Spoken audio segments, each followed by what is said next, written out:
शुरू करते हैं अल्लाह के बाबरकत नाम से जो बड़ा मेहरबान और निहायत रहम वाला है। तमाम तारीफ़ें मेरे अल्लाह रब्बुल इज़्ज़त के लिए हैं। अस्सलाम वालेकुम लिसनर्स, मैं हूँ आप लोगों की होस्ट नौशीन।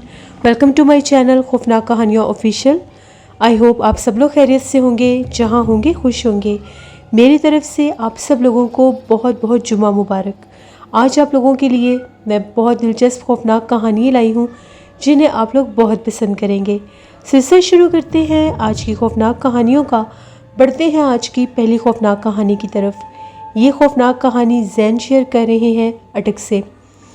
जैन कहते हैं आज आपके साथ मेरे क्लास फेलो ने एक हॉरर स्टोरी में से शेयर की है, वो आपके साथ मैं शेयर करना चाहता हूँ।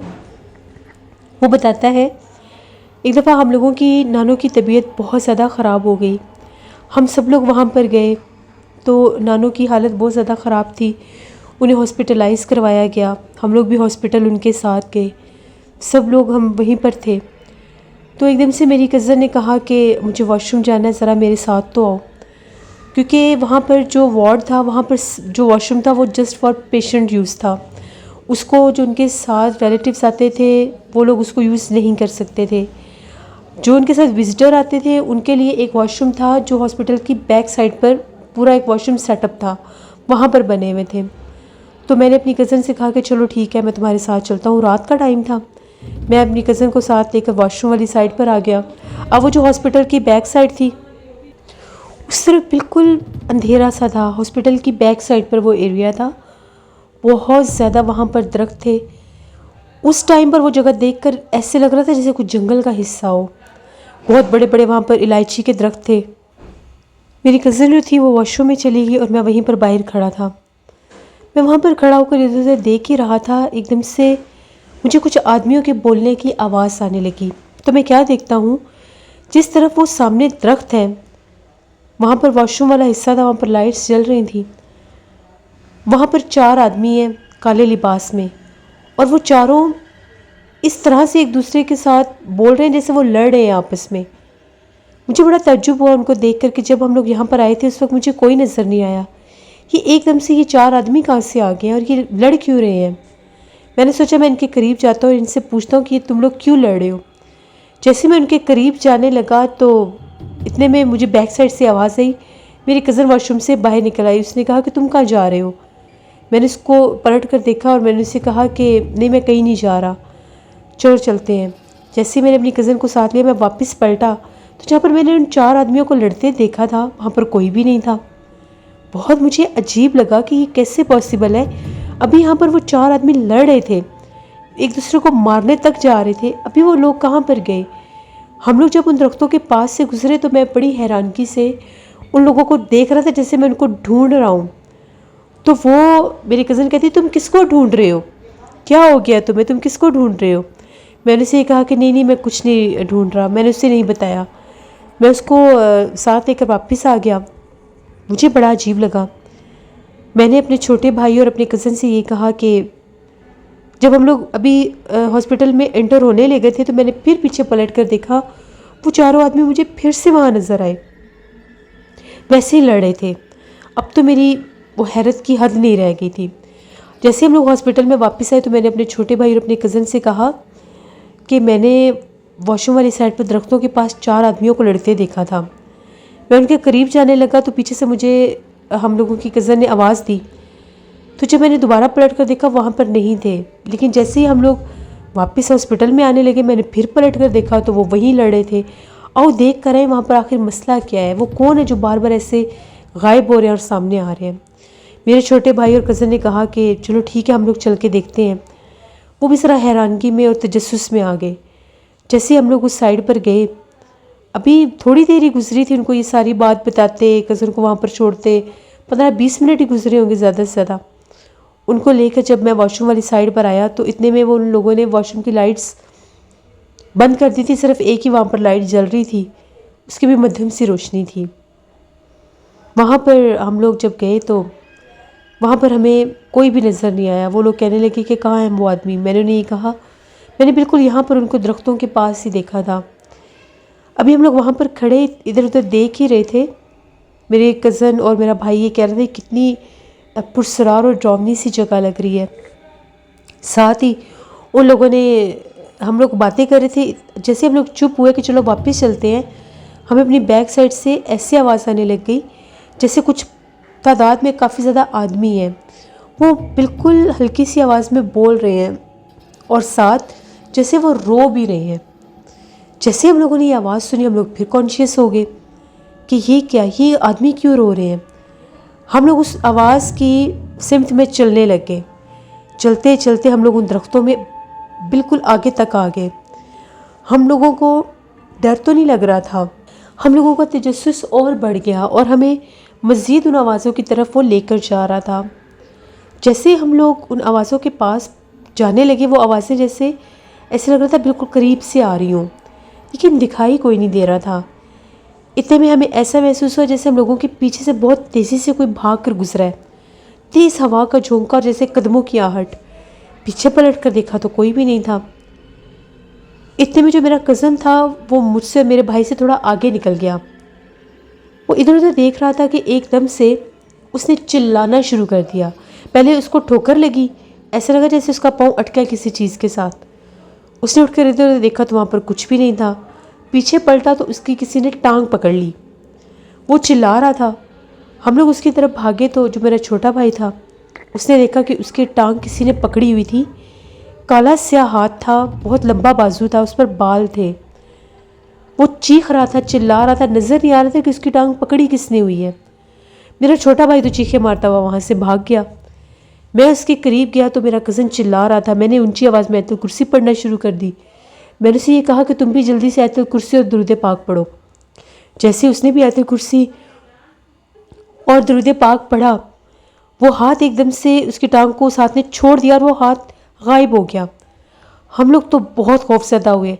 उससे उठा नहीं जा रहा था। मैं बड़ी मुश्किल से सहारे के साथ उसको वहाँ से लेकर निकला। हम लोग हॉस्पिटल में वापस आए। मेरे छोटे भाई ने वहाँ पर शोर मचा दिया, सब घर वाले जमा हो गए, बाकी लोग भी सुनने लगे कि हुआ क्या। इतने में हम लोग भी पहुँचे। वहाँ पर वो नर्सिंग स्टाफ आ गया। उन लोगों ने ये कहा कि यहाँ पर शोर करना अलाउ नहीं है, आप लोग इतना शोर क्यों मचा रहे हैं, बंद करें ये सारी बातें। हम लोग आहिस्ता आवाज़ में बोलने लगे। वहाँ पर 2-3 लेबर काम कर रहे थे। उन लोगों ने जब सुना, वो हम लोगों के पास आए तो वो पूछने लगे कि क्या हुआ। हमने उन्हें उसकी टांग दिखाई। उसकी टांग का वो हिस्सा जहाँ से उसने उसको पकड़ा था वो बहुत ज़्यादा रेड हो गई। उन्हें सारी बात बताई कि इस तरह से वॉशरूम वाली साइड पर ये मामला हुआ हम लोगों के साथ। अब वो जो लेबर वर्कर थे उनका ये कहना था, वॉशरूम का वो जो हिस्सा है जहाँ पर वो दरख्त हैं बहुत बड़े बड़े, वो बिल्कुल वीरान हिस्सा है। वहाँ पर बहुत ज़्यादा असेब और जिन्नात हैं। अक्सर लोगों के साथ ये मामलात होते हैं। शाम में जब भी कोई वॉशरूम वाली साइड में जाता है, उसको वहाँ पर ऐसे ही वो जिन्नात अपनी तरफ मुतवज्जो करने के लिए कोई ना कोई हरबा अपनाते हैं। तो जब कोई इस तरफ जाता है तो उन पर हमलावर भी वो होते हैं। हम लोग तो बहुत ज़्यादा डर गए। मेरे कज़न को बहुत दर्द हो रहा था, वो रो रहा था। फ़ौरन से वो नर्सेज आई। उन्होंने जब उसकी टांग देखी, कुछ उसके ऊपर कोई मेडिसिन वगैरह कुछ बैंडेज किया।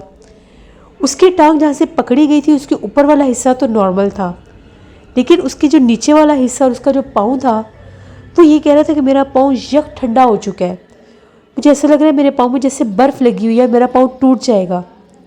रोता ही जा रहा था, बहुत बुरा हाल था उसका। उसको मेडिसिन भी दी। अगले दिन जो थी वो नानी अम्मा भी डिस्चार्ज हो गई। उसको भी लेकर हम लोग घर आ गए। कज़न को और नानी अम्मा दोनों को लेकर हम लोग घर आ गए। कज़न को दम वगैरह भी करवाया। उस पर उन जिन्नात का साया तो नहीं हुआ, लेकिन उसके 5-6 दिन बहुत मुश्किल से गुजरे। उसको इतना दर्द रहता था टांग में, वो चल नहीं सकता था। हम लोग तो बहुत खौफज़दा हुए कि किस तरह से वो जगह इतनी आसेब सदा थी, वहाँ पर इस हद तक जिन्नात थे, कैसे उन्होंने अपना आप जाहिर किया, कैसे हमें अपनी तरफ उन लोगों ने अट्रैक्ट किया और हम लोग गए। और इतना वो मेरी कज़न को वो तकलीफ़ हुई। आज भी जब हम लोग ये चीज़ें याद करते हैं तो हम लोग बहुत डर जाते हैं।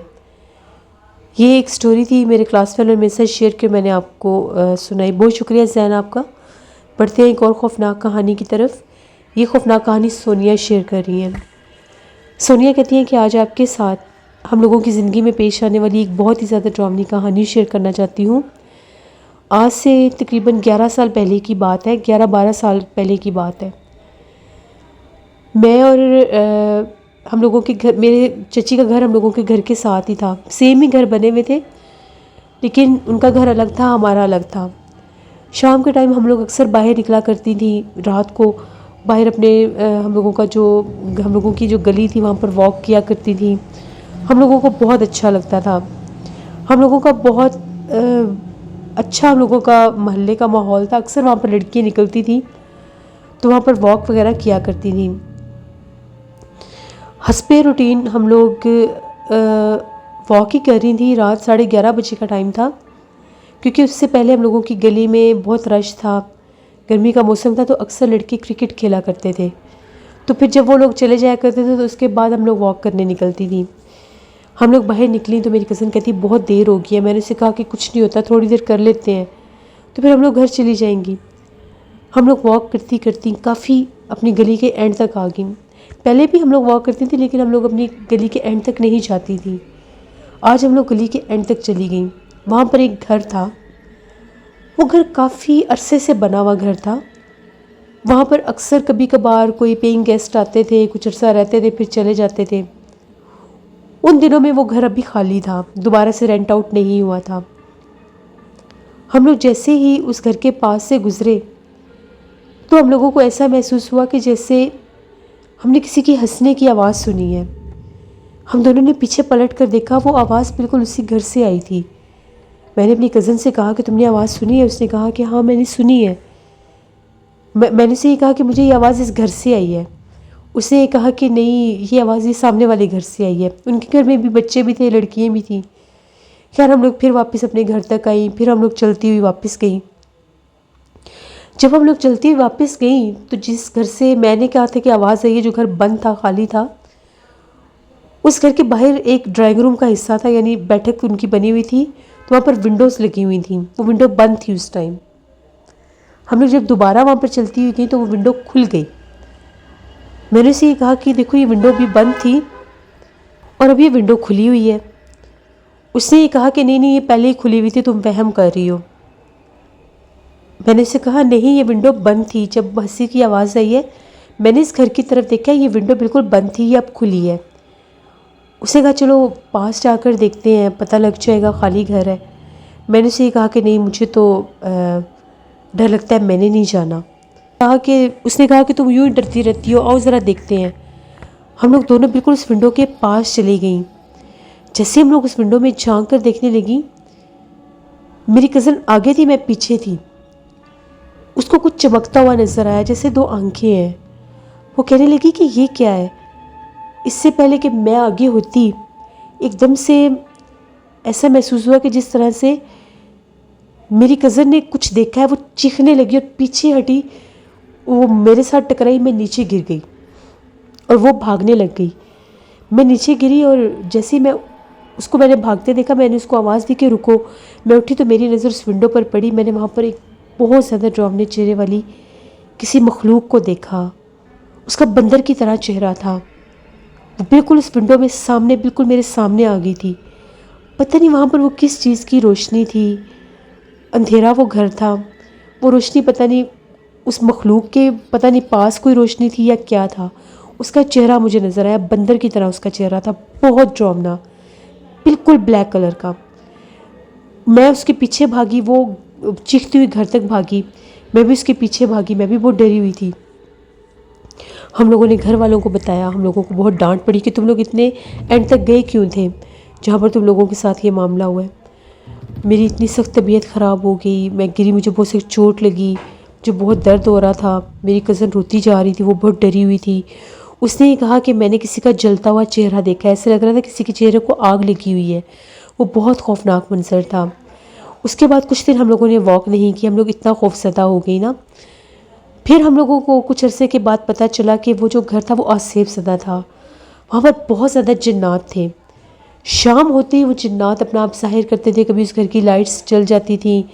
अक्सर लोगों का ये कहना था कि वहाँ पर अक्सर लोगों को किसी के चिल्लाने की आवाज़ें भी आती थी। और वॉचमैन का ये कहना था कि मैं उस घर में महसूस करता हूँ कि जैसे रात के टाइम विंडो पर कोई आकर खड़ा होता है। मुझे एक चेहरा भी नज़र आता है, लेकिन घर के बाहर ताला लगा होता है। वो घर बिल्कुल खाली 6-7 साल खाली रहा। उसके बाद जिनका वो घर था उन लोगों ने वो घर गिरा दिया, तोड़ दिया, खाली प्लॉट बना दिया उस जगह को। अभी भी वो प्लॉट वहाँ पर है। जब भी लोग वहाँ से गुज़रते हैं तो अक्सर रात के टाइम लोगों पर पथराव होता है। वो जगह बहुत मशहूर है हम लोगों के इलाके की कि वो जिन्नात की जगह है। तो ये हम लोगों के अपने इलाके की, महल्ले की जगह की एक स्टोरी थी जो मैंने आपके साथ शेयर की। और हम लोग साहिवाल के रहने वाले हैं। ये मेरी कहानी थी जो मैंने आपके साथ शेयर की। बहुत शुक्रिया सोनिया आपका। जिससे ये थी आज की खौफनाक कहानी है। अपना फीडबैक मुझे ज़रूर दें, आप लोगों को कैसी लगी। आप लोग भी अपनी खौफनाक कहानियाँ शेयर कर सकते हैं। डिस्क्रिप्शन बॉक्स में दिए गए ईमेल आईडी nushirmirk57@gmail.com पर। इसके अलावा आप लोग मुझे कमेंट बॉक्स में भी स्टोरी शेयर कर सकते हैं। आज मैं हॉरर स्टोरीज ऑफिशियल पर भी स्टोरी ऑन एयर करूँगी जो कि बहुत हॉरर है। उसको ज़रूर विज़िट करिएगा, आपको पसंद आएगी। इंशाल्लाह कल आप लोगों के साथ फिर मुलाकात होगी किसी नई खौफनाक कहानी में। Thank you for watching. Stay blessed. अल्लाह निगहबान।